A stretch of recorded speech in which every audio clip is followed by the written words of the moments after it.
welcome back to In Her Words. Today we have a special guest, but she will introduce herself. Over to you. Hi everyone, my name is Aanu and I am a clinical psychologist and the founder of Us Therapy. It's a platform that is focused on career mental health and wellness and just helping people achieve their career success without paying for it with their mental health. I'm happy to be here. Thank you for joining us, Anu. Just a backstory for our viewers and listeners is that I saw you share a TikTok video about how how we go through life and we set our minds through having this career and we build our whole personality around it. And then we find ourselves that, this thing does not suit who we are, and we quickly move on without actually going through the grieving process of, a career that we had built our life around. So quickly, can you please share for us what prompted you to make, firstly, that video and share about it? And yeah. So a number of things. One, the story that I shared before talking about that tip came to mind. I'd always been want to test out several things before finding out what fits. First, trying out being a science student in secondary school, and then realizing that it better fit as an art student. But because science was just this popular thing, it was like when you're a science student, you're more intelligent, and all of this story was just associated with being a science student. And I'd always fixed my mind to being one, even though as an art student, it was a better fit. It took a moment for me to accept that and, actually sit with that thought. Fast forward to entering the workforce. My first job was actually in the marketing space because working as a mental health practitioner here can be quite tricky. And I wasn't excited about it. It wasn't my passion. It wasn't something I was great at, but it was what I got a job in. And I found myself kind of failing, and maybe sometimes failing upwards and failing, just being in a position there for a while. And when I finally sat with that, I thought that this is not something you're great at. This is not something that you want to do. This is not something that, you enjoy doing. It was also another thing that I had to grieve because it's also a very popular field here. Marketing as a profession is very interesting, and from the outside, it's cool to watch these cool ads and campaigns and all of these things. So seeing that and just reconciling with that, this is not something you're great at, was something I had to accept and grieve. So that is what prompted that video for me. Okay.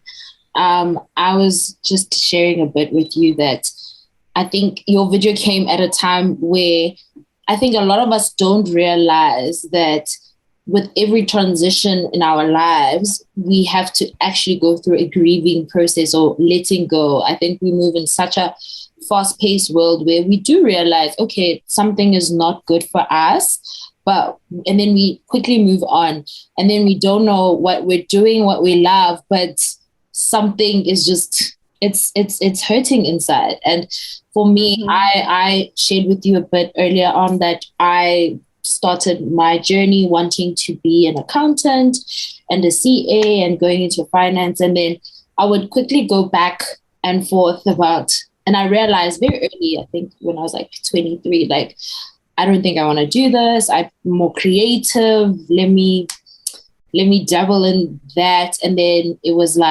okay, but this is all I've known, so let me stick to it. And you're so unsure of yourself.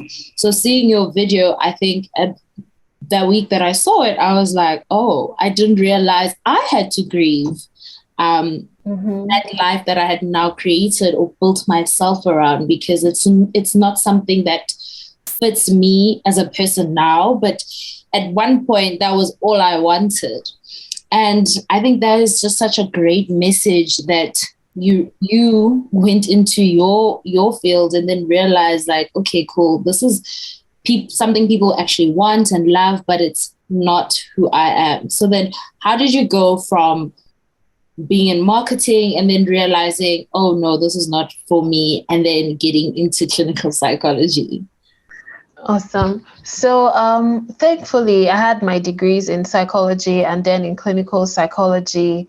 And I was just looking for a way in. Like you said, it was something that marketing was what I'd known. I'd worked in there for a couple of years. And I was just like, how do I break in? Do I start a private practice?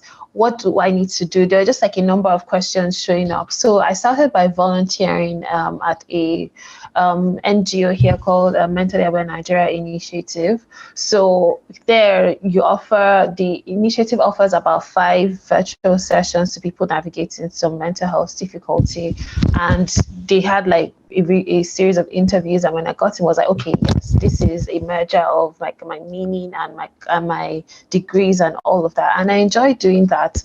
And thankfully, I think a couple of months later, I saw an ad looking for a full-time clinical psychologist at another NGO, and this one was focused on sexual and gender minority groups, which was something that I wanted to focus on as well, because I'd heard a number of stories about how, they were experiencing a lot of homophobia or discrimination in one way or another. And I was just like, oh yes, this is another merger of meaning and career and my degrees, and something that I was like passionate about. So they were looking for someone with like a bit of experience, but I wrote out a long ass cover letter, like even if I don't have like the experience you're looking for, I'm qualified for this from an academic standpoint. I am like, I just really pitched myself, and thankfully I got an interview, and a month later I started working there, and it was the most life-changing switch that I could have made for myself, and that's how I got here. So then, what made you choose clinical psychology when you left high school and then you chose this degree?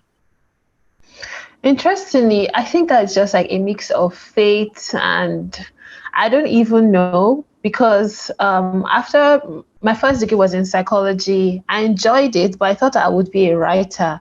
And after my first degree, I thought I would, go into creative writing. But my parents are like, I don't know what you would do with a degree in creative writing. I tried to convince them about all of these fun things I could do as a creative writer, but they're not buying it.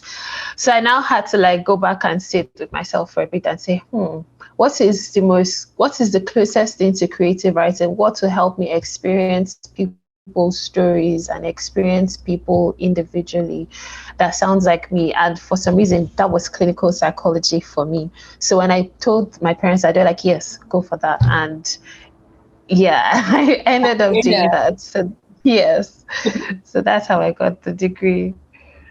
You speak about your work with NGOs and getting into the NGO space.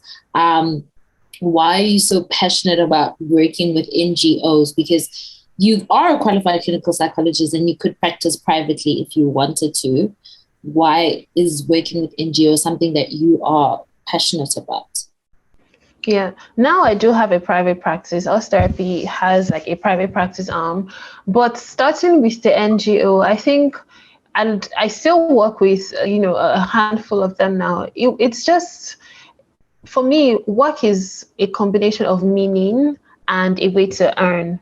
And with the NGO, the Initiative for Equal Rights, they do such amazing work, with advocacy program, all of that. When it comes to sexual and gender minority groups, they educate people, they provide safe spaces, they build communities, and they've been doing that for years. And on social media, then there are a lot of stories about how people will go to therapy and they'll experience like faith-based therapy that was kind of bordering on conversion therapy. And I just think that that's not okay. That can't be the only option for therapy for people within the community. That can't be the only help that they would get. And I just need that if I'm in the space, I would offer something different because I'm trained differently. My political affiliations are different.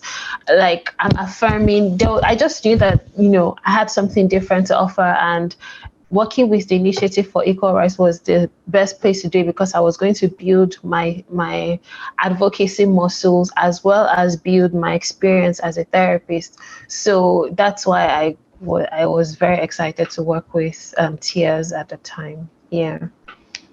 That's really amazing.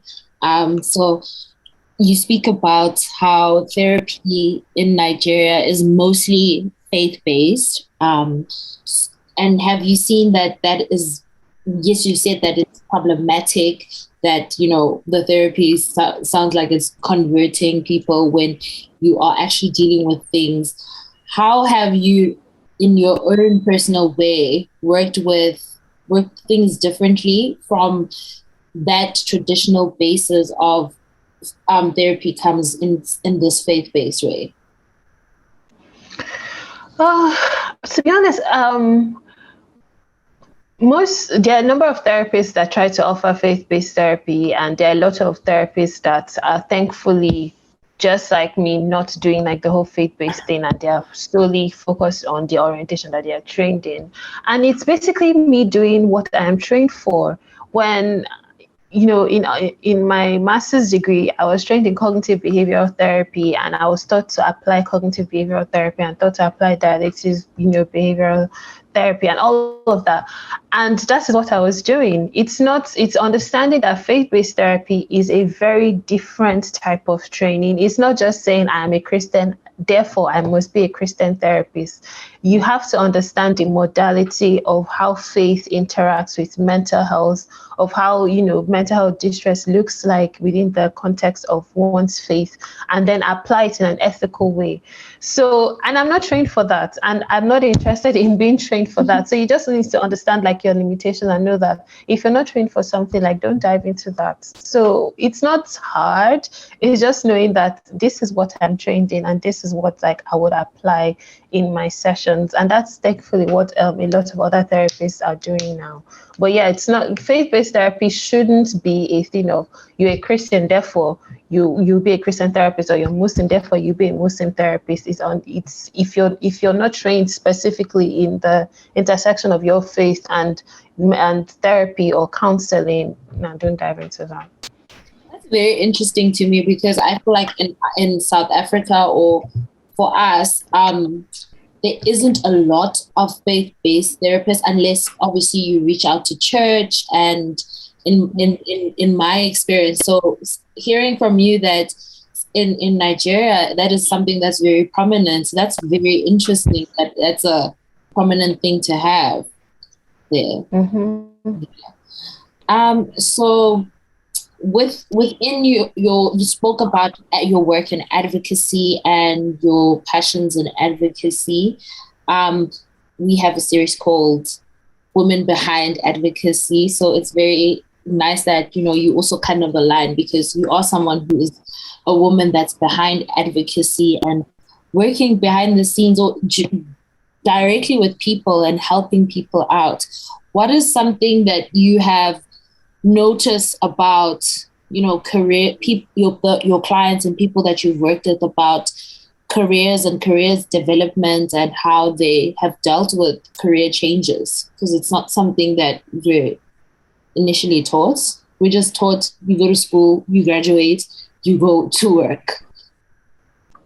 Yes. Now with the tech boom happening, a lot of people are now learning to pick up new skills. And I think the fact that it's happening across board, it's reducing the isolation of learning as someone in their mid-20s and all of that. So in some way it's stressful. It's very stressful. It's very isolating. You may have to start again. Imagine working 5 years in one industry, and then you now like start again in a new field, going back to being an associate or an analyst and learning the new lingo and all of that. You would question yourself a lot. You would question your ability to learn. You would question your capacity to adapt. There will be a lot of newness happening, and it will be very overwhelming, and you just have to get comfortable with not knowing. I think when you come from a place of being an expert to being a place where you're just learning the ropes and you're making a lot of mistakes, it can feel very fundamental to you, and it can feel very overwhelming for you, and you may question yourself a lot. But that's actually part of the transition process, and that's part of like the growth happening for you. So it helps to find people that are in a similar journey. It's one thing to be 18 and entering the new field. It's another thing to be 35, finding another 35-year-old struggling with it, and it's like, see, let's sit down and talk about this. What is happening? How are you finding time to study after work? Do you have kids? What do you do? It's very different from like getting tips from someone that share that experience with you helps, compared to say a 22-year-old that is just like, zero responsibility and is just figuring things out, and it can dedicate 6 hours, 7 hours a day just like studying stuff. But yeah, that's what I would say. Can you please tell us a bit about your private practice as therapy? Okay, so us therapy it is a private practice that focuses on one, career wellness and helping young professionals grow in their career without paying for it in their mental health. And that was where it started from. I started creating content around that majorly before like adding new elements to it. Mostly because, again, while working as a marketer, I struggled a lot with anxiety. I'm very introverted and I've always lived with anxiety, and I was pushed into situations that were just very triggering, and I kind of blamed myself for it, and it was just a very difficult period for me.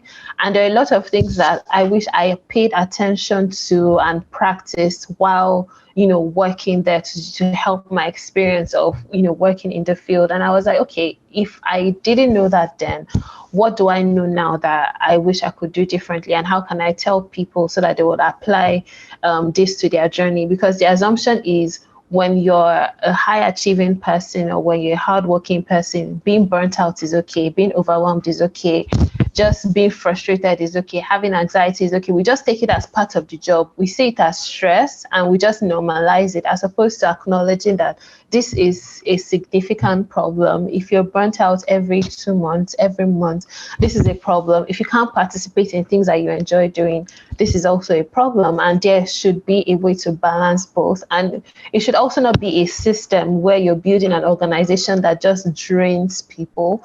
Can you build an organization where someone will come in and they'll pour into the organization, and the organization will pour back into them in ways beyond their salaries, or just saying, oh, we are going to do like a mental health day or one, performative thing, as opposed to like creating policies and systems that, enable people cope and build, great mental health habits while building their career there. So that's what the private practice is about. Beyond that, there's also like the couples therapy arm, where I help, couples and individuals navigate, their mental health while building like healthy relationships. A key part of my practice is helping people navigate like relational trauma and build healthy relationships with themselves, possibly after going through a traumatic relationship. And it's another thing that I'm very excited about doing. But yeah, that's us therapy in a nutshell. That's amazing work. So is that what you are working towards now?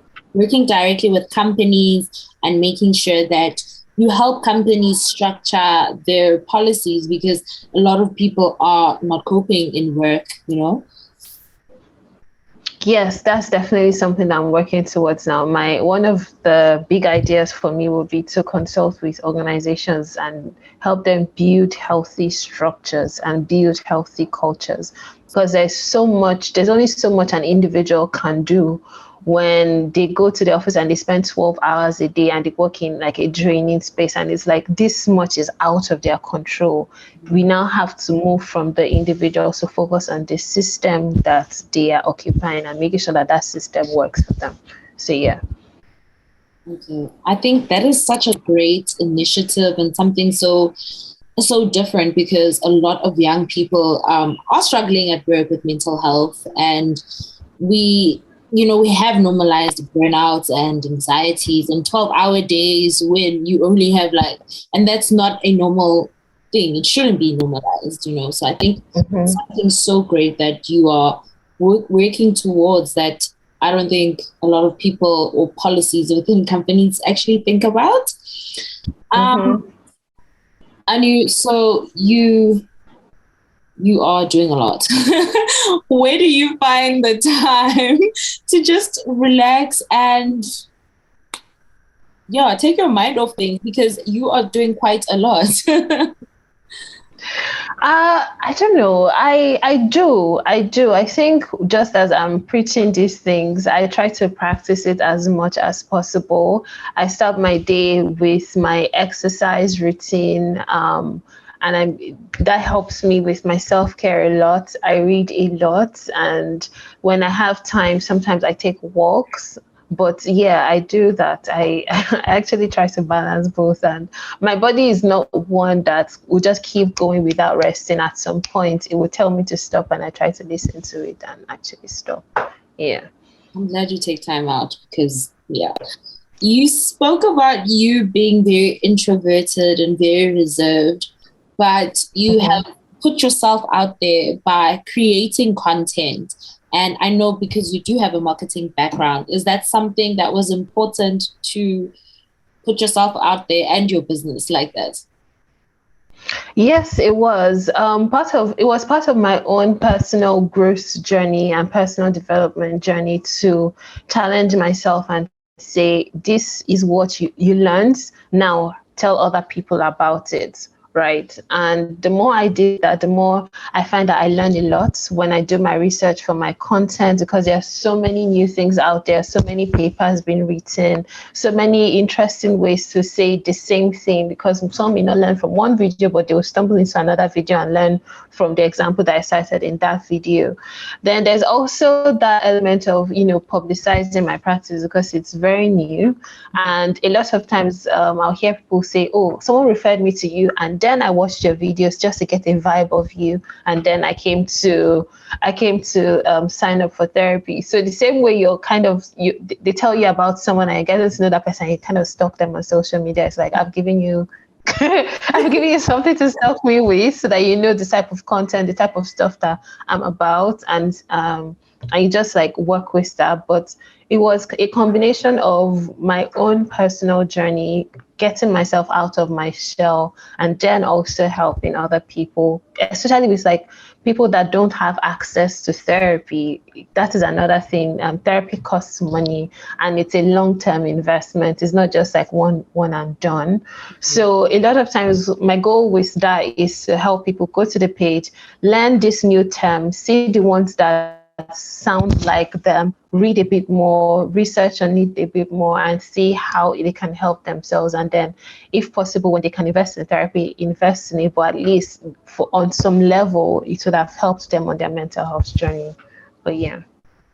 I'm glad that you decided to start making content. I know it's not easy for everyone to just put themselves out there like that. And now look at us. We're connecting. You're in Nigeria. I'm in South Yes. Yes. I love that. I love that element of social media. It's always so cool. Yes, Yes. it is. So the trend now, I think a lot on social media, everyone is a therapist and a psychologist. Mm. Everyone has ADHD, ADD, and everyone is self-diagnosing themselves. And I think we're in a Mhm. very, I think it's great that people are now aware of certain things. But do you find that because of so much information that people have, is that people are very quick to self-diagnose themselves and then don't go to a therapist or a licensed professional? Because I feel like everyone now has anxiety, but do you really have anxiety, or does something cause you anxiety? But because you Mm. have seen someone talk about it, and then now you have just decided that I have this thing. Yeah, that is the double-edged sword with social media. There's a lot of generalization happening. Someone sent me a reel the other day, and they said that if you have this, it means that you need to heal your inner child. And she asked me what I thought about it. And I was like, all of these things that they mentioned, it can really come from anywhere. It can be from personality to trauma to a range of disorders. It can be preference. It can be anything beyond healing your inner child. So yes, I think that is where even therapists that are on social media, they always preach about people being about, they always advise people to be wary of how they consume their content. And they said, I would be the first to say, hey, this social media is not therapy. I can't offer therapy via DMs. This is not therapy. Like, this is just like a starting point. This is a, oh, I'm curious, what does this mean? That sort of thing, just like an educational platform. And you can't get diagnosed on social media because there are a number of things that can lead to specific symptoms that you are seeing. And if you hop on the symptom and start moving with that, you may find out that it's something else, and you'll be shocked that all of the things I'm trying that are not working. It's because like you've been trying to cure a different thing from what you're experiencing. So yeah, social media is good for awareness and all, but we really should be wary with how we interact with the mental health content on there. Yeah. That's so true.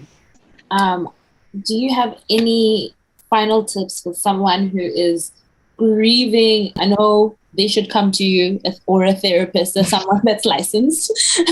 Yeah. But small tips for someone who is grieving a life that they have created or a career that they no longer see themselves in, just before we close. Tips for someone grieving the life that they had. I think like acknowledge it, don't minimize it.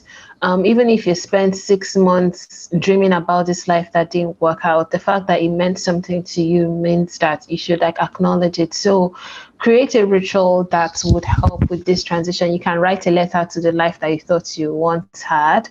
You can just sit with yourself and just like speak out loud to yourself, like, hey, I know that you wanted this and it didn't work out for you. Here's how I'm going to be present for you. We're going to take it one step at a time.